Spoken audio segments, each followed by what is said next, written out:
আসসালামু আলাইকুম, সবাই কেমন আছেন? আজকে আমি কলিজা ভুনা রান্না করব, এই কারণে কলিজাগুলো সিদ্ধ করে ভাপিয়ে নিচ্ছি। আর এখন পেঁয়াজগুলো হালকা লাল লাল ব্রাউন কালার করে ভেজে নেব। তারপর লবণ দিয়ে দিচ্ছি, ভালো করে নেড়ে চেড়ে নেব। তারপর আলু দিয়ে দিচ্ছি,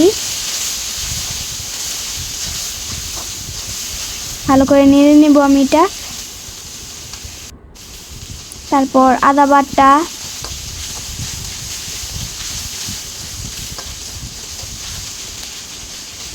দিয়ে আমি এখন একটু ভালো করে নেড়ে চেড়ে নেব। এখন আমি হলুদের গুঁড়া দিয়ে দিব, মরিচের গুঁড়া, ধনিয়ার গুঁড়া, আবার জিরার গুঁড়া দিয়ে দেব।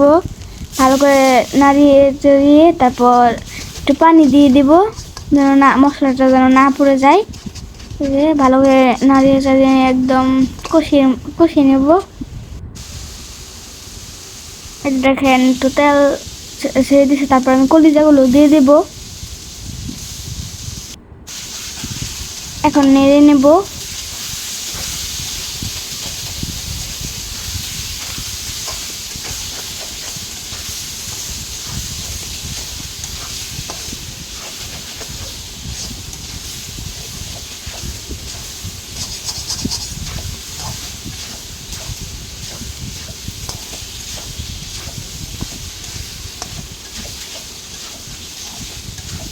ভালো করে এটাকে একটু নাড়িয়ে চাড়িয়ে নেব।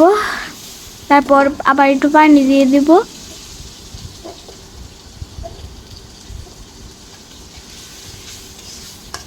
আবার একটু নাড়িয়ে চাড়িয়ে দেব।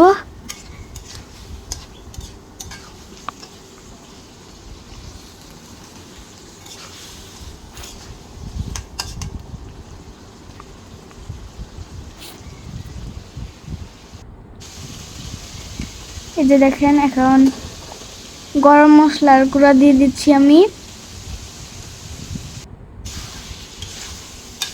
এখন নেড়ে চেড়ে নেব আমি এটা।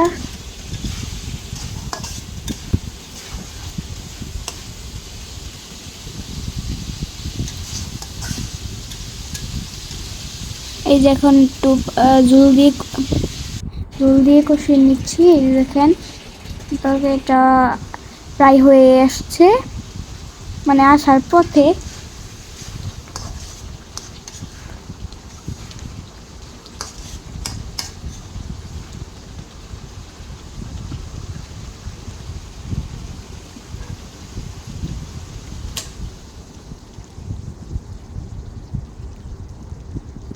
এখন দেখেন আমার তরকারি ফাইনাল লুক কেমন হয়েছে।